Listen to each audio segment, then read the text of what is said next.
Well, hello everyone, welcome back to the channel. I hope you're all doing well. Just thought I'd bring you this little short video today. I don't even know why I'm making it, really, just a little thing. You might not have even heard about it. Just to discuss this. It has finally released. The PMDG Universal Tablet has dropped from Microsoft Flight Simulator in their latest update.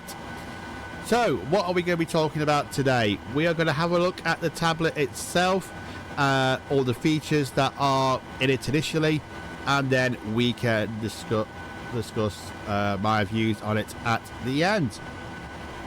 First, though, if you haven't done so already, please do consider liking and subscribing to the channel.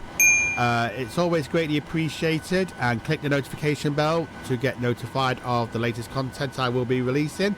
Once again, a big shout out to the people who have subscribed already. No, it's not many of you, but you guys are legends. Thank you very much. Right, so let's get into it, shall we? So here it is, the tablet itself. You can now get this through a free update from the PMDG Operations Center if you bought the 737 direct from their website. Not sure if it has dropped yet in the Microsoft Flight Sim Marketplace. But if it hasn't, I'm sure it will do very shortly. So, firstly, let's take a look at the electronic flight bag. So, when you open this up, you are greeted with the home page. So we'll work it first here. So, flight details. So, as always, if those of you who have get your flight plans from SimBrief, you can link your SimBrief account and request the data. So, say we've just I just prepared a little flight plan here today. Brings up the key bits of information initially. So, such as your call sign. So, this flight plan is for Shanx 4 Mike November, aircraft registration, Golf Juliet Zulu Hotel Bravo, 737 800 obviously. Alternate, in which case it's Fuerteventura. And the route which I've created is from East Midlands to Tenerife. The zero fuel weight of the aircraft, the average wind, the cost index, and the cruise speed. So let's say this is all direct from the comes from your SimBrief flight plan. And then down below we have the live weather information you can get here. So to access where you want it, just type in the ICAO code for the airport, click search, and there you have the latest information, or the latest METAR from the airport. So in which case this is from East Midlands, 31st at time 0950 Zulu. So, well, this is about half an hour out of date now. Excuse me. We have variable winds at 2 knots here. 5,000 broken. Yeah, that's about it. Wind is temperature is 10 degrees, 3.9, and QNH of 9er. So yeah, but for those of you who aren't sure about this information, you can get it in the more simpler form, which is your temperature, dew point, your altimeter setting, and the winds. I think there is a setting later on how to adjust this so you can get it in hectopascals, not inches, if you're flying outside the United States. Right, coming down the right hand side of the page here, this is initially taken from Google Maps, but we'll have to get out of the way. It brings up your route here. So we'll zoom in, you can see your whole route. You've got your zoom in, zoom out feature there. Settings, day and night. I'm not sure that changes with other maps, but we'll see. Get your full mode here if you want to. Keep it in that one for now, it looks more clearer. I'd say you've got your zoom in, zoom out functions there. Your lock position, so you can lock it to the position of your aircraft. I'll personally turn that off because I like to scroll around, but if you lock it, it'll just keep swinging back to your aircraft. So I'll keep that. I personally will keep that turned off. Right, this one you can switch maps. let's say this is the night where the night and day feature comes in. I personally like the night one, and I personally prefer this map, to be honest, because that's one thing that is going to keep tripping me up. It's the zoom one. There you are. So now you can zoom in and get more information. This is a proper aeronautical chart, I believe. It sets what you want. So for most flights I'll be doing will be IFR, high altitude flights. So it brings up all your waypoints, your airways, and also your air traffic control sectors, which is also great to see. And then you can put it back to half view. Right, next page, pretty straightforward. It's just your operational flight plan. Once you import it from here, I believe it automatically brings it in here as well, so you haven't got to keep re-importing it. So that's a nice nice efficiency as well. So yeah, for those of you who don't have second monitors, it's great to have your. It's nice to have your flight plan there. I mean, I personally keep mine on a second monitor, but it's great to have that there as well.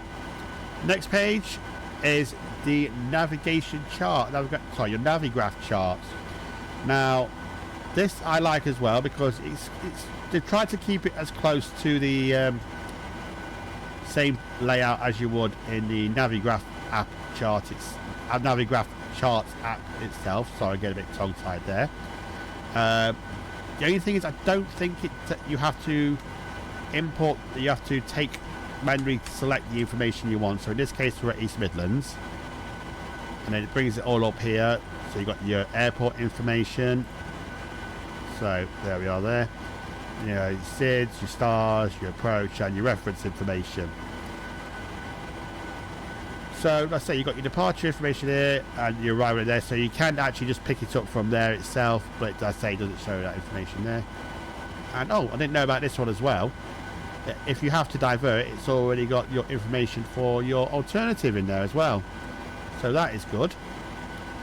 One little difference that's not like in the Navigraph app, when you do select if you do want to pin something, so say we want to pin the charts, you select the pin as you would, but it brings it up into another tab, and you have to select the correct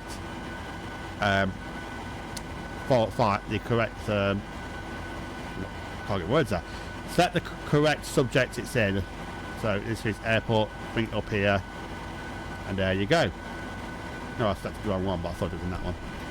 Right, so that's pretty much this side. So again, pretty much standard settings. You got your day and night. Again, I prefer the night on the chart settings, so I'll probably leave it at that.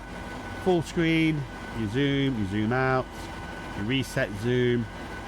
You can choose to pin it on this side as well. Probably should have selected an airport one. Go back to the airport one, really. Yeah, so you see here again, you can turn your aircraft on and off. Either it's dart or airplane icon. I'll probably leave it like that. So that's the charts page. Then we have the general preferences page. Now this is where you need to, when you first boot it up, this is probably where you would need to come first. So you need to put in your SimBrief alias there. Obviously my eyes are way blurred out because I don't need you guys to really see that. Your tablet brightness, for me, that's fine, so I'll leave it like that. Weather source, it's coming from the sim. You can choose to put a keyboard on if you'd like, but me personally, I think I'm just going to use my physical keyboard instead of the one that's on the tablet.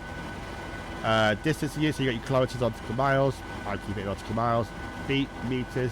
So if you're flying in China, you can have you set it to meters if you need to. Length units, again, meters or feet. I'm just going to keep it in feet. Speed, again, I'm just going to keep that in knots. It's just how I've grown to. I'm so used to working with these speeds now. I'm not going to change it. Temperature, Fahrenheit or Celsius. These might need adjusted if you are flying in different parts of the world, such as today. The pressure unit here, I would need that in hectopascals. and keep it in kilograms for flying in Europe. Right, now this is another thing you'd have to do as well. When you come to this page initially, if you want to link your Navigraph account, you'd have to sign in at this Navigraph authentication page here. It will present you with a QR code, so you'll need your smartphone or tablet, scan it, it will take you to the Navigraph page, and you will you'll be able to link it to the PMDG universal tablet. It'll ask you to do that if you want to do that, and then just follow the on-screen instructions. And once you've done your authentication and put in your Navigraph alias, you're good to go. It's very straightforward. Took me less than a minute to do. Okay, and then if you want to reset it all, just create self-explanatory, reset to factory settings. Once you've got all your settings that you like, just press save preferences, and it's all now good to go. And that is what it will always be when you load up the sim. Last but not least, information page, very basic information, just explaining the version of the tablet you're on and copyright, blah blah blah, just some legal jargon from PMDG, nothing to worry about there. Okay, so that's the flight bag. Quite very useful information in there. I'm quite happy with that. Right, let's go and take a look at the performance tool. Now this is what I've been waiting for a while, because obviously I've not been able to input correct figures into the PMDG 737 range. If you have been following my channel, such as the select temp, I've always just selected 60, but now we can have accurate information. Right, okay, so first off, you're presented with your takeoff, obviously, because it's the first thing you're going to be doing. So you have two options. You can type it in manually, or you can import it from your flight plan, which is what we'll do now. So today, say East Midlands, you'll need your ICAO code and the airport name in there. Select your runway. So for today's flight plan, it's runway 09. And then once you've selected that, it brings in all the information about the air itself. And obviously, you'll just need to change this depending on the runway condition. So if you're flying on VATSIM and hopefully get some ATIS, that will be a good bit of information there. So such as runway condition, if it's dry, if it's wet, or if it's contaminated. Okay, now aircraft. Now this is where you have to be a bit careful here, because if you import these figures from the aircraft before you've put in your weights and your payload, it will take the weight of the aircraft as it is now. So say you brought it up into you just loaded up and go straight to this without putting your correct fuel on board, then you'll get inaccurate figures. Now, with that being said as well, if you choose to import it from your operational flight plan, that's fine. But if you choose to take on extra fuel that's above the flight plan, like sometimes I do, I take on a marginally bit more, then again you'll get inaccurate performance figures. So let me just show you what I've done here. I've loaded my fuel. Actually, it'd be best to show you down here. So I've put on 15,823 kilograms of fuel. Sorry, I cannot get my words out today. And I'll show you what the flight plan has said. So right here, 15,824, so it's a little bit under. But say I wanted to round that up to say, I don't know, say 16 tons. Let's just say 16 tons. So that's roughly about 200 kilograms more than the operational flight plan. Now, if you imported it from the RFP, it will take, if you press import, it will take this figure here. But obviously that's not the correct weight of the aircraft now. So what I'm going to be doing is I'm going to set my weights and fuel and then click from import aircraft. Because now that will bring up the correct weight of the aircraft itself. Okay, so let's go through these options. Flaps, optimal, but it's usually flap 5, I think, from a 737, unless it's a really short runway. D-rated, or rated, sorry, again, optional. Anti-ice, you have the option to put the engines or engines and wings or off. Won't need them today. Packs, I usually take off with packs on because I normally forget to put them on after takeoff. So yep, that's correct. And then weather, pretty straightforward. Click import, and as you can see now, I've changed it to that will be hectopascals, because I've changed it in the settings option. If I did it in inches, it'll be in inches. Lovely. So then we just hit calculate, and there we have our accurate figures now. So accelerate. So let's try putting these in, shall we? At the minute, there is no feature to transfer it straight from the flight bag to the FMC. Whether that comes in down the wrong way, I don't know, or if it's been left like this. So this is where it might get a bit irritating if you keep flitting back between the two. Right, so I've already loaded in the flight plan and everything, so we'll start here. So N1 limits, select temp is 39 today. So we'll pop that in there. Have to look at the RTG here. So it says takeoff, so we'll sorry, keep that at takeoff there because we're above 26 tons. Okay, so that's all set. And then here we come to the takeoff reference page. And this is where you need all these figures here. So we'll go for a flat 5 takeoff. CG 18.2, I think that matches that. Yep. Make sure that matches. Trim 6.27. That's correct. Then we need our VREF speed, so 151, 152, 157. Whoop. There we go. So 151 in there, so that matches that one. 152, and then this is just the just missed out by 1 knot, 157. Then climb. Climb.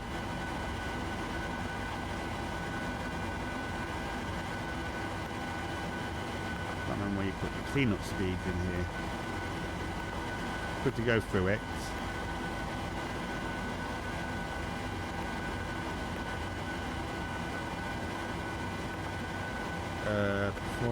Performance.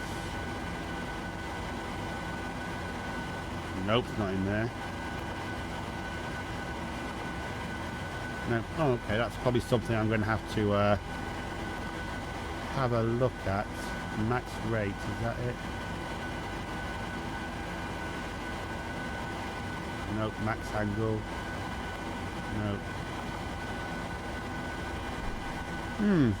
Well, I can't know where you put your cleanup out, or if you do. Anyway, moving on. Okay, so that's pretty much your how you calculate your takeoff speeds. Landing again, you can import it from the OFP. So in this case, Golf Charlie Tango Sierra, Tenerife South. Runway on the flight plan today is, move that out of the way so you can see the tablet there, is runway 07. We'll put that on there. Again, brings up all the information. Now, I wouldn't land flaps 15, I'd say an average flaps 30, packs on, anti-ice not required, and then it'll port the latest weather. And again, pretty straightforward, which gives you your VREF of 154. Yeah, not much more to say about that really. Landing very straightforward really. Landing en route. Now this is, I am guessing this is like a diversion. I'm not 100% sure.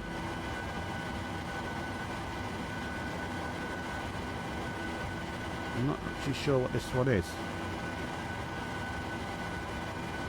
Yeah, I would say this is like something where if you have to divert your aircraft, say, I don't know, if we were diverted today, we'd probably end up going to Faro, so maybe somewhere like Faro or Porto, or maybe even Madeira.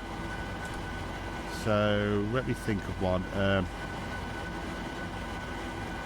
think Porto's is L. What's L? Oh, there we go.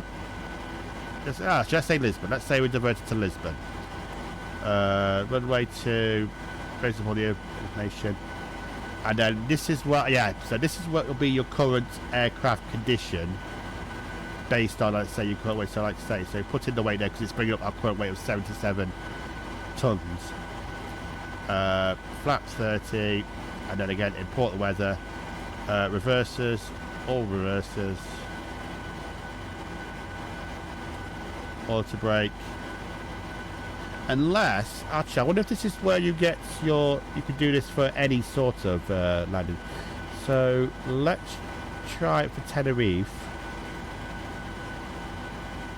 Runway 7. Import weather, import information, packs on. Ah, no, I've got it wrong. I thought this was a diversion, but it's not. You can use...